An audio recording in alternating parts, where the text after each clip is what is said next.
मान गुजरात के राज्यपाल श्री आचार्य देवव्रत जी,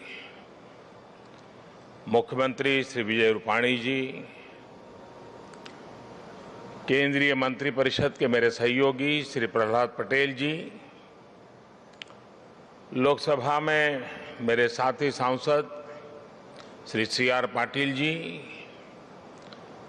अहमदाबाद के नवनिर्वाचित मेयर श्रीमान किरीट भाई, साबरमती ट्रस्ट के ट्रस्टी श्री कार्तिकेय साराभाई और साबरमती आश्रम को समर्पित जिनका जीवन है, ऐसे आदरणीय अमृत मोदी जी, देश भर से हमारे साथ जुड़े हुए सभी महानुभाव, देवियों और सज्जनों और मेरे युवा साथियों, आज जब मैं सुबह दिल्ली से निकला तो बहुत ही अद्भुत संयोग हुआ। अमृत महोत्सव के प्रारंभ होने से पहले आज देश की राजधानी में अमृत वर्षा भी हुई और वरुण देव ने आशीर्वाद भी दिया।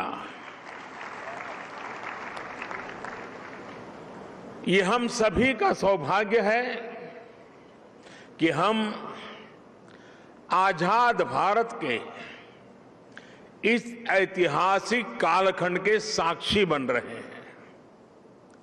आज दांडी यात्रा की वर्षगांठ पर हम बापू की इस कर्मस्थली पर इतिहास बनते भी देख रहे हैं और इतिहास का हिस्सा भी बन रहे हैं। आज आजादी के अमृत महोत्सव का प्रारंभ हो रहा है, पहला दिन है।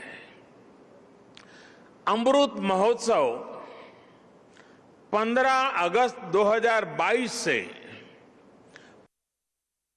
पूर्व आज प्रारंभ हुआ है और 15 अगस्त 2023 तक चलेगा। हमारी यहां मान्यता है कि जब कभी ऐसा अवसर आता है तब सारे तीर्थों का एक साथ संगम हो जाता है। आज एक राष्ट्र के रूप में भारत के लिए भी ऐसा ही पवित्र अवसर है। आज हमारे स्वाधीनता संग्राम के कितने ही पुण्य तीर्थ, कितने ही पवित्र केंद्र साबरमती आश्रम से जुड़े रहे हैं। स्वाधीनता संग्राम की पराकाष्ठा को प्रणाम करने वाली अंडमान की सेल्यूलर जेल, अरुणाचल प्रदेश से एंग्लो इंडियन वॉर की गवाह केकर मॉर्निंग की भूमि, मुंबई का अगस्त क्रांति मैदान, पंजाब का जलियांवाला बाग, उत्तर प्रदेश का मेरठ, काकोरी और झांसी, देश भर में ऐसे कितने ही स्थान पर आज एक साथ इस अमृत महोत्सव का श्री गणेश हो रहा है। ऐसा लग रहा है जैसे आजादी के असंख्य संघर्ष, असंख्य बलिदानों का और असंख्य तपस्याओं की ऊर्जा पूरे भारत में एक साथ पुनर्जागृत हो रही है। मैं इस पुण्य अवसर पर बापू के चरणों में अपने श्रद्धा सुमन अर्पित करता हूं। मैं देश के स्वाधीनता संग्राम में अपने आप को आहूत करने वाले, देश को नेतृत्व देने वाली सभी महान विभूतियों के चरणों में आदरपूर्वक नमन करता हूं उनका कोटि कोटि वंदन करता हूं। मैं उन सभी वीर जवानों को भी नमन करता हूं जिन्होंने आजादी के बाद भी राष्ट्र रक्षा की परंपरा को जीवित रखा, देश की रक्षा के लिए सर्वोच्च बलिदान दिए, शहीद हो गए। जिन पुण्य आत्माओं ने आजाद भारत के पुनर्निर्माण में प्रगति की एक एक ईंट रखी, 75 वर्ष में देश को यहां तक लाए, मैं उन सभी के चरणों में भी अपना प्रणाम करता हूं। साथियों, जब हम गुलामी के उस दौर की कल्पना करते हैं जहां करोड़ों करोड़ लोगों ने सदियों तक आजादी की एक सुबह का इंतजार किया, तब ये एहसास और बढ़ता है कि आजादी के 75 साल का अवसर कितना ऐतिहासिक है, कितना गौरवशाली है। इस पर्व में शाश्वत भारत की परंपरा भी है, स्वाधीनता संग्राम की परछाई भी है और आजाद भारत के गौरवान्वित करने वाली प्रगति भी है। इसलिए अभी आपके सामने जो प्रेजेंटेशन रखा गया उसमें अमृत महोत्सव के 5 स्तंभों पर विशेष जोर दिया गया है। Freedom struggle, ideas eight 75, achievements at 75, actions at 75 और resolves at 75। ये पांचों स्तंभ आजादी की लड़ाई के साथ साथ आजाद भारत के सपनों और कर्तव्यों को देश के सामने रखकर आगे बढ़ने की प्रेरणा देंगे। इन्हीं संदेशों के आधार पर आज अमृत महोत्सव की वेबसाइट के साथ चरखा अभियान और आत्मनिर्भर इंक्यूबेटर को भी लॉन्च किया गया है। भाइयों और बहनों, इतिहास साक्षी है कि किसी राष्ट्र का गौरव तभी जागृत रहता है जब वो अपने स्वाभिमान और बलिदान की परंपराओं को अगली पीढ़ी को भी सिखाता है, संस्कारित करता है, उन्हें इसके लिए निरंतर प्रेरित करता है। किसी राष्ट्र का भविष्य तभी उज्जवल होता है जब वो अपने अतीत के अनुभवों और विरासत के गर्व से पल पल जुड़ा रहता है। फिर भारत के पास तो गर्व करने के लिए अथाह भंडार है, समृद्ध इतिहास है, चेतनामय सांस्कृतिक विरासत है। इसलिए आजादी के 75 साल का यह अवसर एक अमृत की तरह वर्तमान पीढ़ी को प्राप्त होगा। एक ऐसा अमृत जो हमें प्रतिपल देश के लिए जीने, देश के लिए कुछ करने के लिए प्रेरित करेगा। साथियों, हमारे यहां वेदों में एक वाक्य है, मृत्यो मृक्षीय मामृताम, अर्थात हम दुख, कष्ट, क्लेश और विनाश से निकलकर अमृत की तरफ बढ़ें, अमरता की ओर बढ़ें। यही संकल्प आजादी के इस अमृत महोत्सव का भी है। आजादी का अमृत महोत्सव यानी आजादी की ऊर्जा का अमृत। आजादी का अमृत महोत्सव यानी स्वाधीनता सेनानियों से प्रेरणाओं का अमृत। आजादी का अमृत महोत्सव यानी नए विचारों का अमृत, नए संकल्पों का अमृत। आजादी का अमृत महोत्सव यानी आत्मनिर्भरता का अमृत। और इसलिए ये महोत्सव राष्ट्र के जागरण का महोत्सव है। ये महोत्सव सुराज्य के सपने को पूरा करने का महोत्सव है। ये महोत्सव वैश्विक शांति का, विकास का महोत्सव है। साथियों, अमृत महोत्सव का शुभारंभ दांडी यात्रा के दिन हो रहा है। उस ऐतिहासिक क्षण को पुनर्जीवित करने के लिए एक यात्रा भी अभी शुरू होने जा रही है।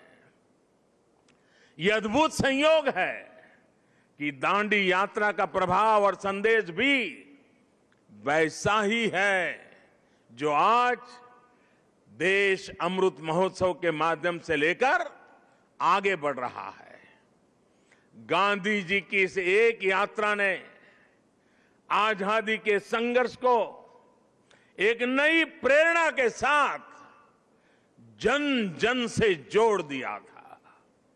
इस एक यात्रा ने अपनी आजादी को लेकर भारत के नजरिए को पूरी दुनिया तक पहुंचा दिया था।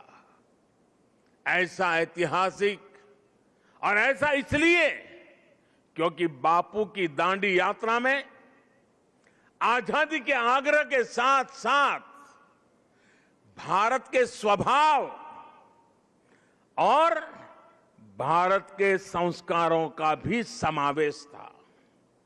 हमारे यहां नमक को कभी उसकी कीमत से नहीं आंका गया। हमारे यहां नमक का मतलब है ईमानदारी। हमारे यहां नमक का मतलब है विश्वास। हमारे यहां नमक का मतलब है वफादारी। हम आज भी कहते हैं कि हमने देश का नमक खाया है। ऐसा इसलिए नहीं क्योंकि नमक कोई बहुत कीमती चीज है। ऐसा इसलिए क्योंकि नमक हमारे यहां श्रम और समानता का प्रतीक है। उस दौर में नमक भारत की आत्मनिर्भरता का एक प्रतीक था।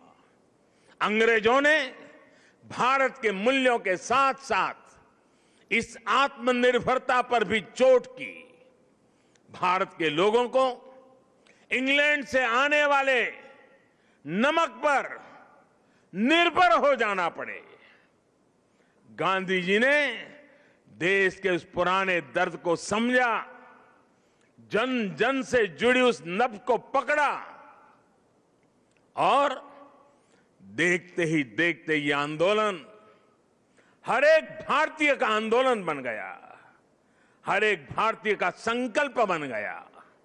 साथियों, इसी तरह आजादी की लड़ाई में अलग अलग संग्रामों, अलग अलग घटनाओं की भी अपनी प्रेरणाएं हैं, अपने संदेश हैं, जिन्हें आज का भारत आत्मसात कर आगे बढ़ सकता है।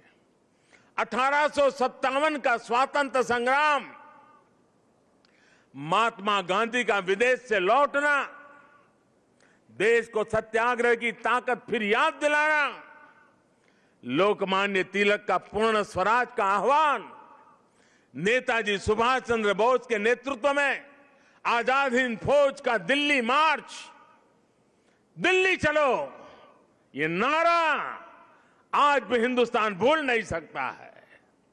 1942 का अविस्मरणीय आंदोलन, अंग्रेजों भारत छोड़ो का वो उद्घोष, ऐसे कितने ही अनगिनत पड़ाव जिनसे हम प्रेरणा लेते हैं, ऊर्जा लेते हैं। ऐसे कितने ही हुतात्मा सेनानी हैं जिनके प्रति देश हर रोज अपनी कृतज्ञता व्यक्त करता है। 1857 की क्रांति के मंगल पांडे, तात्या टोपे जैसे वीर हों, अंग्रेजों की फौज के सामने निर्भीक गर्जना करने वाली रानी लक्ष्मीबाई हो, कित्तूर की रानी चेन्नम्मा हो, रानी गाइडिनल्यू हो, चंद्रशेखर आजाद, रामप्रसाद बिस्मिल, भगत सिंह, सुखदेव, राजगुरु, अत्फाउल्लाह खां, गुरुराम सिंह, टीटू जी, पोल रामास्वामी जैसे वीर हो, या फिर पंडित नेहरू, सरदार पटेल, बाबा साहब आंबेडकर, सुभाष चंद्र बोस, मौलाना आजाद, खान अब्दुल गफार खान, वीर सावरकर जैसे अनगिनत जननायक, ये सभी महान व्यक्तित्व आजादी के आंदोलन के पथदर्शक रहे हैं। आज इन्हीं के सपनों को भारत बनाने के लिए, उनके सपनों का भारत बनाने के लिए हम सामूहिक संकल्प ले रहे हैं, इनसे प्रेरणा ले रहे हैं। साथियों, हमारे स्वाधीनता संग्राम में ऐसे भी कितने आंदोलन हैं, कितने ही संघर्ष हैं जो देश के सामने उस रूप में नहीं आए जैसे आने चाहिए थे। ये एक एक संग्राम, संघर्ष अपने आप में भारत की असत्य के खिलाफ सत्य की सशक्त घोषणाएं हैं। ये एक एक संग्राम भारत के स्वाधीन स्वभाव के सबूत है। ये संग्राम इस बात का भी साक्षात प्रमाण है कि अन्याय, शोषण और हिंसा के खिलाफ भारत की जो चेतना राम के युग में थी, महाभारत के कुरुक्षेत्र में थी, हल्दी घाटी की रणभूमि में थी, शिवाजी के उद्घोष में थी, वही शाश्वत चेतना, वही अदम्य शौर्य भारत के हर क्षेत्र, हर वर्ग और हर समाज ने आजादी की लड़ाई में अपने भीतर प्रज्वलित करके रखा था। जननी जन्मभूमिश्च स्वर्गादपि करियसी, ये मंत्र आज भी हमें प्रेरणा देता है। आप देखिए हमारे इस इतिहास को, कोल आंदोलन हो या हो संघर्ष, खांसी आंदोलन हो या संथाल क्रांति, कछोहा कछार नागा संघर्ष हो या कूका आंदोलन, भील आंदोलन हो या मुंडा क्रांति, सन्यासी आंदोलन हो या रमोसी संघर्ष, कित्तूर आंदोलन, त्रावणकोर आंदोलन, बारडोली सत्याग्रह, चंपारण सत्याग्रह, संबलपुर संघर्ष, चुआर संघर्ष, बुंदेल संघर्ष, ऐसे कितने ही संघर्ष और आंदोलनों ने देश के हर भूभाग को, हर कालखंड में आजादी की ज्योति से प्रज्वलित रखा। इस दौरान हमारी सिख गुरु परंपरा ने देश की संस्कृति, अपने रीति रिवाज की रक्षा के लिए हमें नई ऊर्जा दी, प्रेरणा दी, त्याग और बलिदान का रास्ता दिखाया। और इसका एक और अहम पक्ष है जो हमें बार बार याद करना चाहिए। साथियों, आजादी के आंदोलन की इस ज्योति को निरंतर जागृत करने का काम पूरब, पश्चिम, उत्तर, दक्षिण, हर दिशा में, हर क्षेत्र में हमारे संतों ने, महंतों ने, आचार्यों ने, भगवतों ने निरंतर किया था। एक प्रकार से भक्ति आंदोलन ने राष्ट्रव्यापी स्वाधीनता आंदोलन की पीठिका तैयार की थी। पूर्व में चैतन्य महाप्रभु, रामकृष्ण परमहंस, श्रीमद शंकर देव जैसे संतों के विचारों ने समाज को दिशा दी, अपने लक्ष्य पर केंद्रित रखा। पश्चिम में मीराबाई, एकनाथ, तुकाराम, रामदास, नरसिंह मेहता हुए। उत्तर में संत रामानंद, कबीरदास, गोस्वामी तुलसीदास, सूरदास, गुरु नानक देव, संत रैदास। दक्षिण में माधवाचार्य, निम्बाकारचार्य, वल्लभाचार्य, रामानुजाचार्य हुए। भक्ति काल के इसी खंड में मलिक मोहम्मद जायसी, रसखान, सूरदास, केशवदास, विद्यापति जैसे महानुभावों ने अपनी रचनाओं से समाज को अपनी कमियां सुधारने के लिए प्रेरित किया। ऐसे अनेकों व्यक्तित्वों के कारण यह आंदोलन क्षेत्र की सीमा से बाहर निकल करके पूरे भारत के जन जन को अपने आप में समेट लिया। आजादी के असंख्य आंदोलनों में ऐसे कितने ही सेनानी, संत आत्माएं, ऐसे अनेक वीर बलिदानी हैं जिनकी एक एक गाथा अपने आप में इतिहास का एक एक स्वर्णिम अध्याय है। हमें इन महानायकों, महानायिकाओं, उनका जीवन इतिहास भी देश के सामने पहुंचाना है। इन लोगों की जीवन गाथाएं, उनके जीवन का संघर्ष, हमारे स्वतंत्रता आंदोलन के उतार चढ़ाव, कभी सफलता कभी असफलता, हमारी आज की पीढ़ी को जीवन का हर पाठ सिखाएगी। एकजुटता क्या होती है, लक्ष्य को पाने की जिद क्या होती है, जीवन का हर रंग वो और बेहतर तरीके से समझेंगे। भाई और बहनों, आपको याद होगा इसी भूमि के वीर सपूत श्यामजी कृष्ण वर्मा अंग्रेजों की धरती पर रहकर उनकी नाक के नीचे जीवन की आखिरी सांस तक आजादी के लिए संघर्ष करते रहे। लेकिन उनकी अस्थियां 7 दशकों तक इंतजार करती रहीं कि कब उन्हें भारत माता की गोद नसीब होगी। आखिरकार 2003 में विदेश से श्यामजी कृष्ण वर्मा की अस्थियां मैं अपने कंधे पर उठा करके ले आया था। ऐसे कितने ही सेनानी हैं, देश पर अपना सब कुछ समर्पित कर देने वाले लोग हैं। देश के कोने कोने से कितने ही दलित, आदिवासी, महिलाएं और युवा हैं जिन्होंने असंख्य तप और त्याग किए। याद करिए तमिलनाडु के 32 वर्षीय नौजवान कोडिकात कुमरन, उनको याद कीजिए।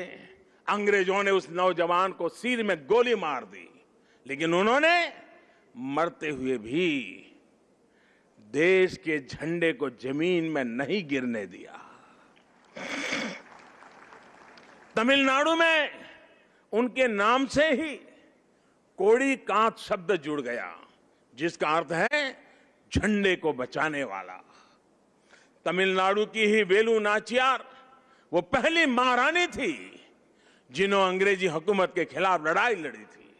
इसी तरह हमारे देश के आदिवासी समाज ने अपनी वीरता और पराक्रम से लगातार विदेशी हुकूमत को घुटनों पर लाने का काम किया।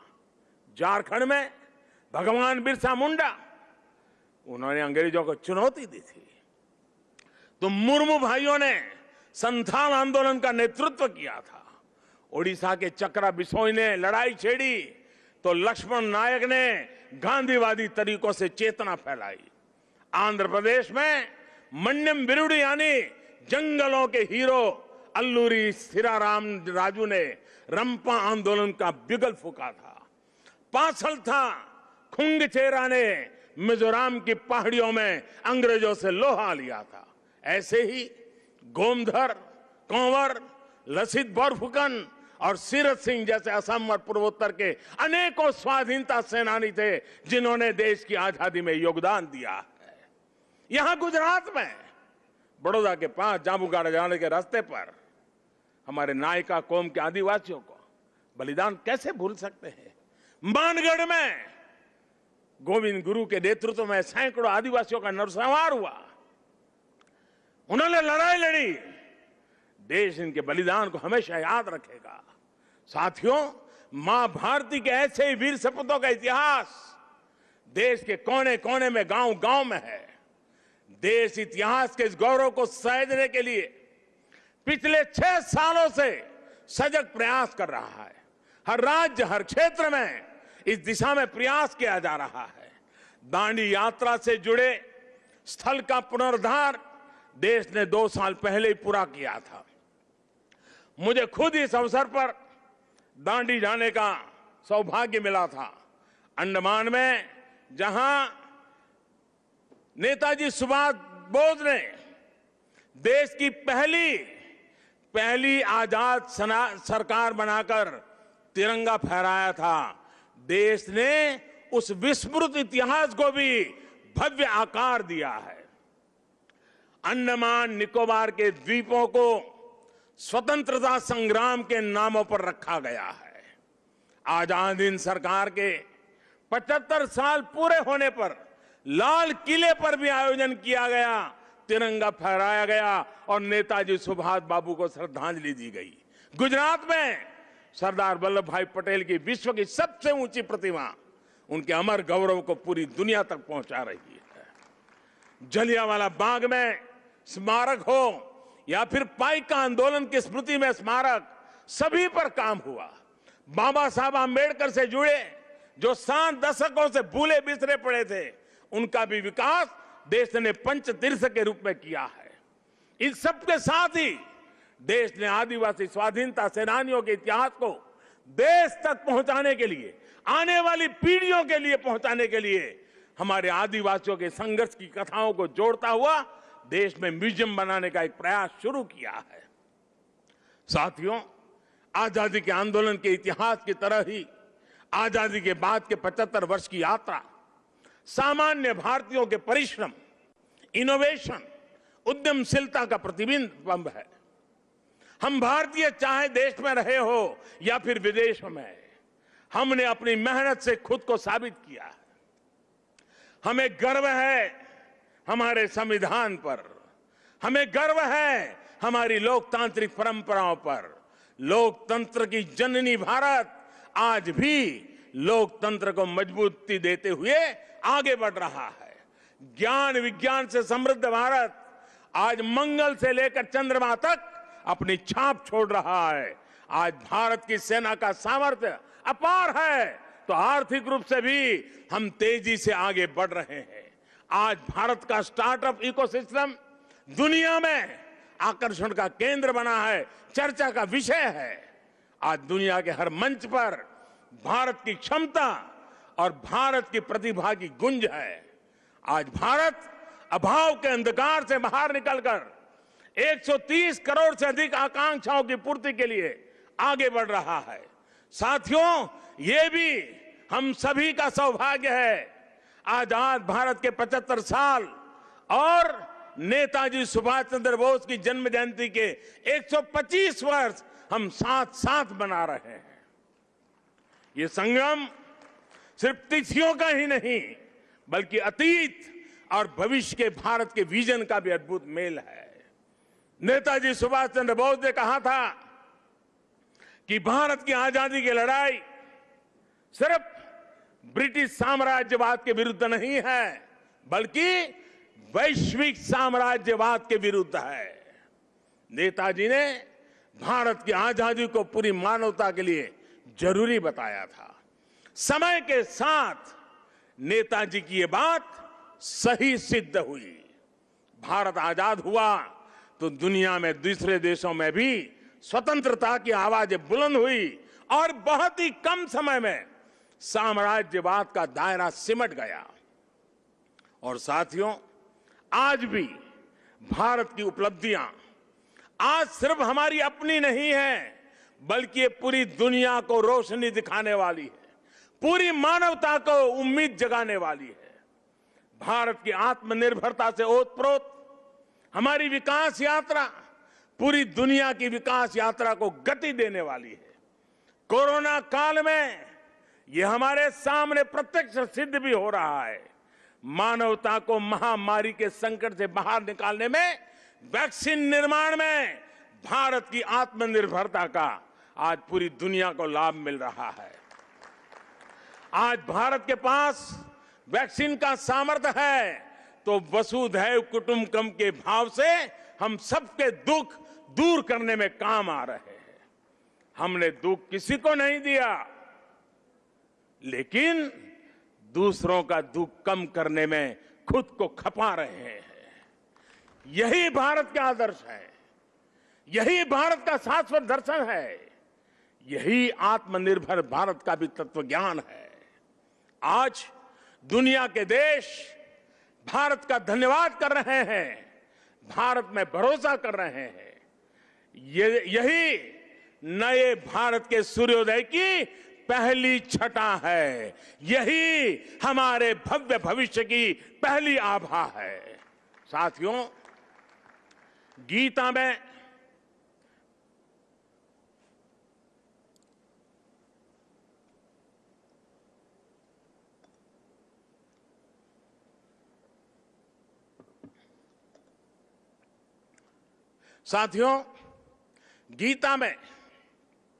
भगवान श्री कृष्ण ने कहा है, सम दुख सुखम धीरम सह, सम दुख सुखम धीरम सह अमृतत्वाय कल्पते।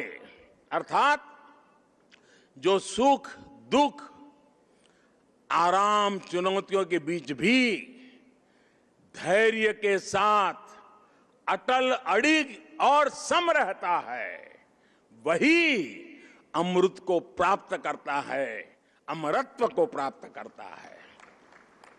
अमृत महोत्सव से भारत के उज्जवल भविष्य का अमृत प्राप्त करने के हमारे मार्ग में यही मंत्र हमारी प्रेरणा है। आइए हम सब दृढ़ संकल्प होकर इस राष्ट्र यज्ञ में अपनी भूमिका निभाएं। साथियों, आजादी के अमृत महोत्सव के दौरान देशवासियों के सुझावों से, उनके मौलिक विचारों से अनगिनत असंख्य आइडिया निकलेंगे। कुछ बातें अभी जब मैं आ रहा था तो मेरे मन में भी चल रही थी। जन भागीदारी, जन सामान्य को जोड़ना। देश का कोई नागरिक ऐसा न हो कि इस अमृत महोत्सव का हिस्सा न हो। अब जैसे मान लीजिए हम छोटा सा एक उदाहरण दें। अब सभी स्कूल कॉलेज आजादी से जुड़ी हुई 75 घटनाओं का संकलन करें। हर स्कूल तय करे कि हमारी स्कूल आजादी के 75 घटनाओं का संकलन करेगी। 75 ग्रुप बनाए, उन घटनाओं पर वो 75 विद्यार्थी, 75 ग्रुप, जिसमें 800, 1000, 2000 विद्यार्थी हो सकते हैं। एक स्कूल ये कर सकता है। छोटे छोटे हमारे शिशु मंदिर के बच्चे होते हैं, बाल मंदिर के बच्चे होते हैं। आजादी के आंदोलन से जुड़े 75 महापुरुषों की सूची बनाएं, उनकी वेशभूषा करें, उनके एक एक वाक्य को बोले, उसका कंपटीशन हो। स्कूल में भारत के नक्शे पर आजादी से जुड़े 75 स्थान चिन्हित किए जाए। बच्चों को बताया जाए, बताओ भाई बारडोली कहाँ आया, चंपारण कहाँ आया। लॉ कॉलेज के छात्र छात्राएं ऐसी 75 घटनाएं खोजे, और मैं हर कॉलेज से आग्रह करूंगा, हर लॉ स्कूल से आग्रह करूंगा, 75 घटनाएं खोजे जिसमें आजादी की लड़ाई जब चल रही थी तब कानूनी जंग कैसे चला, कानूनी लड़ाई कैसे चली, कौन लोग थे कानूनी लड़ाई लड़ रहे थे, आजादी के वीरों को बचाने के लिए कैसे कैसे प्रयास हुए, अंग्रेज सल्तनत के जुडिशरी का क्या रवैया था। सारी बातें हम लिख सकते हैं। जिनका इंटरेस्ट नाटक में है वो नाटक लिखे, फाइनेंस के विद्यार्थी उन घटनाओं पर पेंटिंग बनाए, जिसका मन करे कि वो गीत लिखे वो कविताएं लिखे। ये सब शुरू में हस्तलिखित हो, बाद में इसको डिजिटल स्वरूप भी दिया जाए। और मैं चाहूंगा कुछ ऐसा कि हर स्कूल कॉलेज का ये प्रयास उस स्कूल कॉलेज की धरोहर बन जाए, और कोशिश हो कि ये काम इसी 15 अगस्त से पहले पूरा कर लिया जाए। अब देखिए पूरी तरह वैचारिक अधिष्ठान तैयार हो जाएगा। बाद में इसे जिला व्यापी, राज्यव्यापी, देशव्यापी स्पर्धाएं भी आयोजित हो सकती हैं। हमारे युवा, हमारे स्कॉलर्स ये जिम्मेदारी उठाएं कि वो हमारे स्वाधीनता सेनानियों के इतिहास लेखन में देश के प्रयासों को पूरा करेंगे। आजादी के आंदोलन में और उसके बाद हमारे समाज की जो उपलब्धियां रही है उन्हें दुनिया के सामने और प्रखरता से लाएंगे। मैं कला, साहित्य, नाट्य जगत, फिल्म जगत और डिजिटल एंटरटेनमेंट से जुड़े लोगों से भी आग्रह करूंगा। कितनी अद्वितीय कहानियां हमारे अतीत में बिखरी पड़ी है, इन्हें तलाशिए, इन्हें जीवंत कीजिए, आने वाली पीढ़ी के लिए तैयार कीजिए। अतीत से सीखकर भविष्य के निर्माण की जिम्मेदारी हमारे युवाओं को ही उठानी है। साइंस हो, टेक्नोलॉजी हो, मेडिकल हो, पॉलिटिक्स हो, आर्ट हो, कल्चर हो, आप जिस भी फील्ड में हैं, अपनी फील्ड का कल, आने वाला कल बेहतर कैसे हो, इसके लिए प्रयास किया जाए। मुझे विश्वास है कि 130 करोड़ देशवासी आजादी के इस अमृत महोत्सव से जब जुड़ेंगे, लाखों स्वाधीनता सेनानियों से प्रेरणा लेंगे, तो भारत बड़े से बड़े लक्ष्यों को पूरा करके रहेगा। अगर हम देश के लिए, समाज के लिए हर हिंदुस्तानी अगर एक कदम चलता है तो देश 130 करोड़ कदम आगे बढ़ जाता है। भारत एक बार फिर आत्मनिर्भर बनेगा, विश्व को नई दिशा दिखा देगा। इन्हीं शुभकामनाओं के साथ आज जो दांडी यात्रा के लिए चल रहे हैं, एक प्रकार से बड़े तामझाम के बिना छोटे स्वरूप में आज उसका प्रारंभ हो रहा है, लेकिन आगे चलते चलते चलते जैसे दिन बीतते जाएंगे, हम 15 अगस्त के निकट पहुंचेंगे। ये एक प्रकार से पूरे हिंदुस्तान को अपने में समेट लेगा, ऐसा बड़ा महोत्सव बन जाएगा, ऐसा मुझे विश्वास है। हर नागरिक का संकल्प होगा, हर संस्था का संकल्प होगा, हर संगठन का संकल्प होगा, देश को आगे ले जाने का, आजादी के दीवानों को श्रद्धांजलि देने का यही रास्ता होगा। मैं इन्हीं कामना के साथ, इन्हीं शुभकामनाओं के साथ मैं फिर एक बार आप सबको बहुत बहुत धन्यवाद देता हूं। मेरे साथ बोलेंगे भारत माता की, भारत माता की, भारत माता की, भारत माता की, वंदे वंदे वंदे वंदे, जय हिंद।